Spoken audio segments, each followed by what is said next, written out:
Dear friends, you are welcome in my YouTube channel. दोस्तों, जो political science के कुछ हॉट टॉपिक हैं हम उनको डिस्कस कर रहे थे। तो कल जो कुछ टॉपिक थे हम उनको डिस्कस कर चुके थे। आज कुछ टॉपिक्स को हम डिस्कस करेंगे जो आपके एग्ज़ाम के लिए काफ़ी इंपॉर्टेंट्स माने जाते हैं, जिनसे क्वेश्चन हमेशा आता ही आता है। तो आप स्क्रीन पर देख रहे हैं स्थानीय स्वशासन।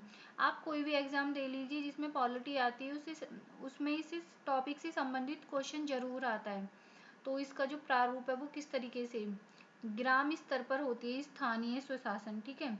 भाग 9 में एक्ट 243 से 243 ओ तक। फिर नगर स्तर पर होती है नगर पालिका, जो जिसका वर्णन भाग 9 के ए आर्टिकल 243 पी से 243 जेड जी तक दिया गया है। तो इसका जो प्रारूप है वो किस तरीके से, जैसे नगर पंचायत 10 और 20,000 जनसंख्या पर होगी, नगर पालिका 20,000 से 3 लाख जनसंख्या पर, नगर निगम 3 लाख से 10 लाख जनसंख्या पर नगर निगम बनेगा, और महानगर निगम 10 लाख से अधिक जनसंख्या पर बनेगा। भारत में स्थानीय स्वशासन के जनक लॉर्ड रिपन को कहा जाता है। 1880-84 के लॉर्ड रिपन के कार्यकाल को स्थानीय स्वशासन का स्वर्णकाल कहा जाता है। तो पूछ सकता है कि किसके शासनकाल को स्वर्णकाल कहा जाता है, तो लॉर्ड रिपन के को। फिर स्थानीय स्वशासन का तात्पर्य शासन का विकेंद्रीकरण, जिसके माध्यम से समाज के निचले तबके के लोगों को शासन व्यवस्था में भागीदारी बनती है। फिर सर्वप्रथम 1907 में गठित हॉब्स हाउस कमेटी की रिपोर्ट पर एक राजकीय विकेंद्रीकरण आयोग का गठन किया गया था। 1916 में होम रूल आंदोलन के दौरान में प्रमुख मांगे यही थी कि शासन व्यवस्था में भारतीय जनता को भी भागीदारी बनाया जाए। 1919 में माउंट चेम्सफोर्ड सुधार अधिनियम के तहत शासन का विकेंद्रीकरण किया गया एवं विधायिक विषयों को हस्तांतरित विषय तथा अहस्तांतरित विषय में बांटा गया एवं प्रांतों में द्वैध शासन लागू किया गया। 1935 के अधिनियम के तहत स्थानीय स्वशासन व्यवस्था को राज्य सूची में शामिल करके राज्य का विषय बना दिया गया। तो पूछ सकता है कि जो स्थानीय स्वशासन है वो किस सूची का विषय है, तो ये राज्य सूची का विषय है। संविधान निर्मात्री सभा ने संविधान के अनुच्छेद 40 में यह प्रावधान किया कि राज्य पंचायतों को गठित करने हेतु कदम उठाएगा एवं उन्हें स्वायत्तता स्वतंत्रता प्रदान करेगा। अनुच्छेद 40 संविधान के भाग 4 में होने के कारण न्यायालय द्वारा परिवर्तनीय नहीं था। परिणाम स्वरूप पंचायतें अपनी अपेक्षित स्वरूप धारण नहीं कर सकी। 2 अक्टूबर 1952 को प्रधानमंत्री पंडित जवाहरलाल नेहरू के द्वारा सामुदायिक विकास कार्यक्रम प्रारंभ किया गया, जिसका उद्देश्य शासन व्यवस्था में जनता की भागीदारी सुनिश्चित करना था। यह योजना प्रथम पंचवर्षीय योजना के माध्यम से जारी की गई थी। इसको आप याद रखना, ये फैक्ट है। जनवरी 1957 में पंचायतों के गठन से संबंधित बलवंत राय मेहता समिति गठित की गई, जिसने त्रिस्तरीय पंचायतों का सुझाव दिया। तो क्वेश्चन पूछता है कि बलवंत राय मेहता समिति किससे संबंधित है, तो पंचायती राज से संबंधित है। इसने त्रिस्तरीय पंचायती राज का सुझाव दिया। कब दिया? 1957 में। तो पहली ग्राम स्तर पर ग्राम पंचायत, खंड स्तर पर क्षेत्र पंचायत, जिला स्तर पर जिला पंचायत। फिर बलवंत राय मेहता समिति की सिफारिश के आधार पर ही 2 अक्टूबर 1959 को राजस्थान के नागौर जिले में बगदरी गांव से पंचायती राज व्यवस्था का शुभारंभ तत्कालीन प्रधानमंत्री जवाहरलाल नेहरू द्वारा किया गया है ना। ये वाली लाइन बहुत इंपॉर्टेंट है। नवंबर 1959 में पंचायतों को लागू करने वाला आंध्र प्रदेश दूसरा राज्य बना है ना। इस चीज को याद रखना। बलवंत राय मेहता समिति को स्थानीय स्वशासन का वास्तुकार शिल्पकार कहा जाता है। नेक्स्ट, सन 1977 ईस्वी में जनता दल सरकार के द्वारा पंचायतों में सुधार हेतु अशोक मेहता समिति गठित की गई, जिसने द्विस्तरीय पंचायतों का सुझाव दिया। पहला जिला स्तर पंचायत, दूसरा मंडल पंचायत। फिर इसके बाद सन 1985 ईस्वी में जेवीके समिति गठित की गई, जिसने यह कहा कि विकास प्रक्रियाएं दफ्तरशाही युक्त होने के कारण पंचायतों का स्वरूप बदल गया है। परिभाषागत पंचायतें बिना जड़ के घास के समान हो गई हैं। जेवीके राव समिति ने यह बोला था कि पंचायतें बिना जड़ के घास के समान हो गई हैं। इस कोटेशन को याद रखना। नेक्स्ट, 1986 में प्रधानमंत्री राजीव गांधी के द्वारा पंचायतों में सुधार एवं पंचायतों के स्वरूप निर्धारित हेतु एल.एम. सिंघवी समिति गठित की गई, जिसमें यह कहा गया कि पंचायतों को संवैधानिक दर्जा प्रदत्त किया जाएगा, यानी प्रदान किया जाएगा। फिर 1989 में पुनः एक संसदीय समिति पी.के. थुंगल समिति गठित की गई, जिसमें एल.एम. सिंघवी समिति की सिफारिशों का अनुसरण करते हुए पंचायतों को संवैधानिक दर्जा दिए जाने की मांग की गई। उसके बाद 1992 में प्रधानमंत्री पी.वी. नरसिम्हा राव के द्वारा संविधान का 73वां और 74वां संशोधन विधेयक संसद में पेश किया गया, जिसके आधार पर पंचायतों तथा नगर पालिकाओं का गठन किया गया। फिर 73वां संविधान संशोधन विधेयक 1992 में आया। तो इसका जो प्रारूप था वो इस तरीके से था। पंचायतों को संवैधानिक दर्जा मिला। फिर संविधान में भाग 9 को पुनः जोड़कर उसमें अनुच्छेद 243 ओ तक में पंचायतों के गठन का प्रावधान किया गया। फिर संविधान में 11वीं अनुसूची जोड़ी गई, जिसमें कुल 29 विषय रखे गए। उसके बाद 73वां संशोधन विधेयक पर राष्ट्रपति डॉक्टर शंकर दयाल शर्मा ने हस्ताक्षर किया। यह संशोधन विधेयक 24 अप्रैल 1993 से प्रभावी हुआ, इसलिए प्रत्येक वर्ष 24 अप्रैल को पंचायती राज दिवस मनाते हैं। हर एक लाइन बहुत ज़्यादा इम्पोर्टेंट है इस टॉपिक की, आप इसको अच्छे से पढ़ के जाइएगा एग्जाम में। फिर इसके बाद आता है 74वां संविधान संशोधन विधेयक, जो 1992 में ही पारित हुआ था। इस विधेयक के द्वारा नगर पालिकाओं को संवैधानिक दर्जा मिला। इसी संशोधन द्वारा संविधान में एक नया भाग 9A जोड़कर उसमें अनुच्छेद 243 से 243 ZG तक में नगर पालिकाओं के गठन से संबंधित प्रावधान किया गया। इसी संशोधन द्वारा संविधान में 12वीं अनुसूची जोड़ी गई, जिसमें 18 विषय हैं, जिसके संदर्भ में नगर पालिकाएं विधि बनाती हैं, यानी कानून बनाती हैं। कुछ इम्पोर्टेंट चीजें हैं, आप उन्हें एक बार देख लीजिएगा। स्थानीय स्वशासन व्यवस्था शासन के विकेंद्रीकरण पर आधारित है। स्थानीय स्वशासन में चुने जाने की न्यूनतम आयु 21 वर्ष है। स्थानीय स्वशासन का चुनाव प्रत्येक 5 वर्ष के लिए राज्य निर्वाचन आयोग द्वारा कराया जाता है। किसके द्वारा कराया जाता है? राज्य निर्वाचन आयोग द्वारा। उसके बाद राज्य निर्वाचन आयोग के अध्यक्ष एवं सदस्यों की नियुक्ति राज्यपाल करता है। इसको आप याद रखिए। ये वाली लाइन अनुच्छेद 243D के तहत पंचायतों में तथा 243D के तहत नगर पालिकाओं में महिलाओं के लिए 1/3 सीटें आरक्षित हैं।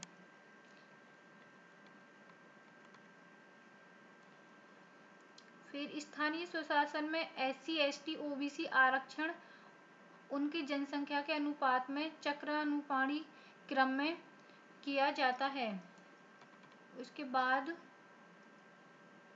स्थानीय स्वशासन में गठन के पश्चात किसी सदस्य का सीट रिक्त होने की दशा में 6 माह के भीतर चुनाव करा लिया जाएगा तथा नया चुना गया सदस्य शेष बचे हुए कार्यकाल हेतु चुना जाएगा। ऐसा नहीं है कि वो 5 साल के लिए चुना जाएगा, जितना उसका कार्यकाल बचा है वो उतने कार्यकाल के लिए ही चुना जाएगा।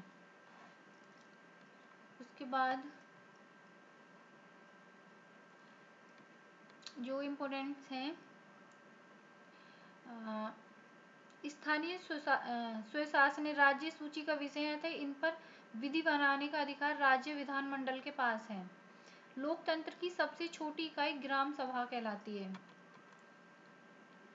पश्चिम बंगाल एकमात्र राज्य है जहां 4 स्तरीय पंचायतें विद्यमान हैं।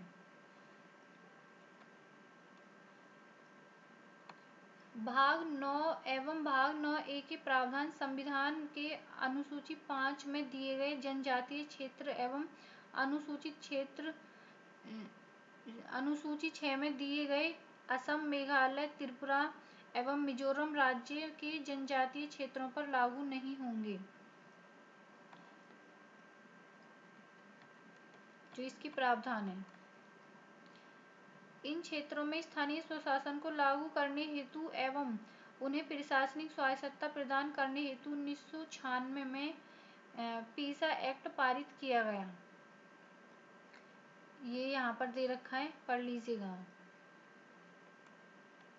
फिर इससे संबंधित भाग 9 है तो महत्वपूर्ण अनुच्छेद हैं। कौन कौन से ज़्यादा इम्पोर्टेंट्स हैं? पहली तो आपको ये 243 में ये तो कॉमन है कि परिभाषा वगैरह है। फिर 243A ग्राम सभा, 243B पंचायतों का गठन, 243C पंचायतों की संरचना, 243D पंचायतों में महिला आरक्षण, 243E पंचायतों का कार्यकाल। इसके बाद 243F पंचायत सदस्यों के लिए निहरता मतलब योग्यताएं क्या हैं।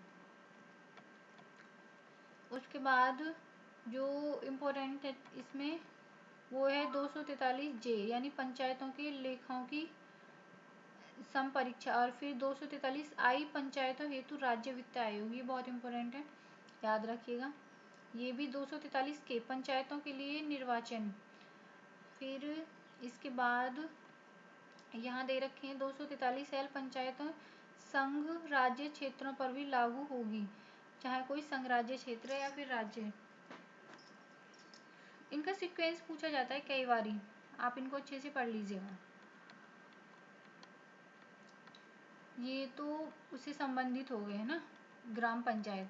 फिर भाग 9A जो नगर पालिकाएं, उनसे संबंधित इम्पोर्टेंट जो अनुच्छेद हैं, यहाँ पर भी 243P परिभाषा है ना।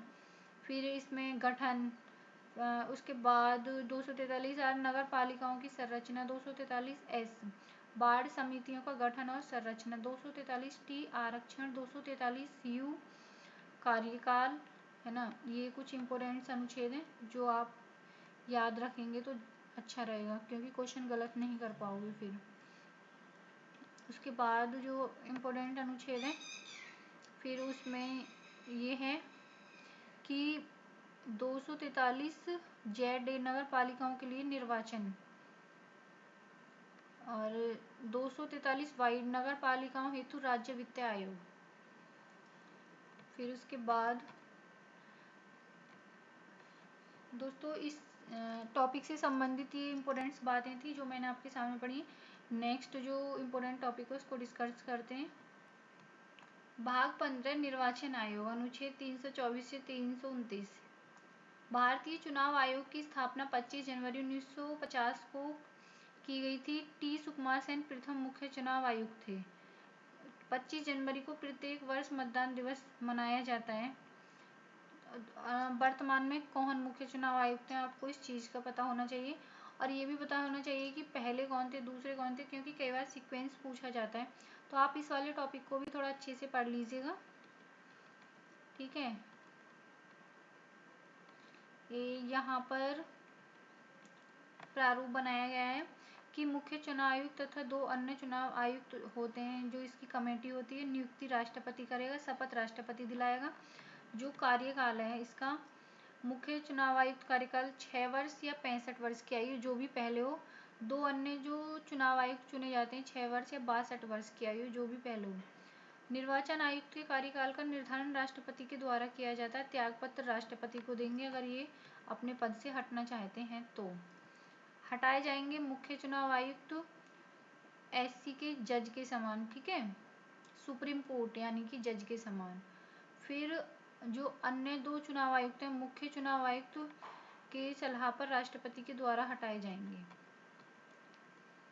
इसकी जो निर्वाचन आयोग यानी कि कार्य और इसकी जो शक्तियाँ हैं इनको देख लीजिए। मतदान सूची तैयार करना, मतदान पहचान तैयार करना, फिर राजनीतिक दलों को मान्यता देना, राजनीतिक दलों चुनाव चिन्ह देना, चुनाव क्षेत्रों को का परिसीमन करना, इनके मुख्य कार्य हैं।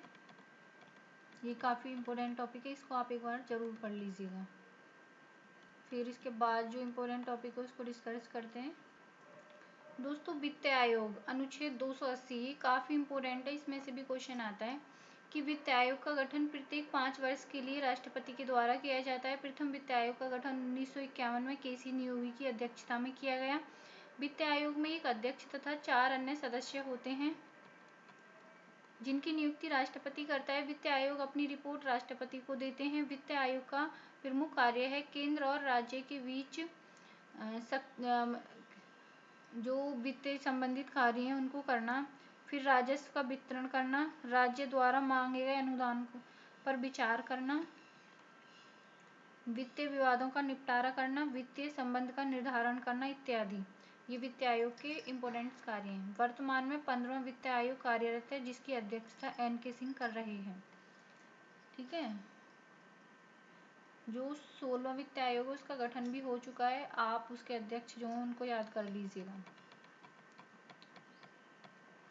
जो प्रमुख वित्त आयोग हैं है ना, वो यहाँ पे दे रखे हैं। जैसे कि तीसरा वित्त आयोग, ये 4 वर्ष के लिए गठित हुआ था 1960 से, ए.के. चंद्रा, लेकिन उनका जो कार्यकाल 1962 से 1966।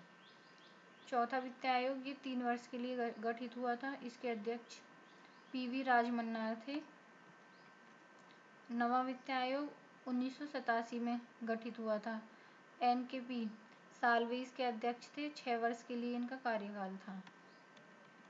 12वां वित्त आयोग, 13वां वित्त आयोग, 14वां, 15वां, है ना, सीक्वेंस इनका याद रखना, क्योंकि जो इम्पोर्टेंट है सिर्फ हम उन्हीं की बात कर रहे हैं यहाँ पे। तो दोस्तों ये थे कुछ हॉट टॉपिक बोल सकते हैं, इम्पोर्टेंट टॉपिक बोल सकते हैं, जो कोई भी एग्ज़ाम आप देते हैं तो उसमें इनसे संबंधित क्वेश्चन हमेशा पूछे जाते हैं। इन टॉपिकों को आप अच्छे से रेडी कर लीजिएगा। और टॉपिक वाइज अगर आप चाहते हैं कि हम आपको वीडियो प्रोवाइड कराएं तो आप हमें कमेंट बॉक्स में ज़रूर बता सकते हैं। वीडियो अच्छी लगी हो तो वीडियो को लाइक कीजिए, दोस्तों के साथ शेयर कीजिए। Thank you.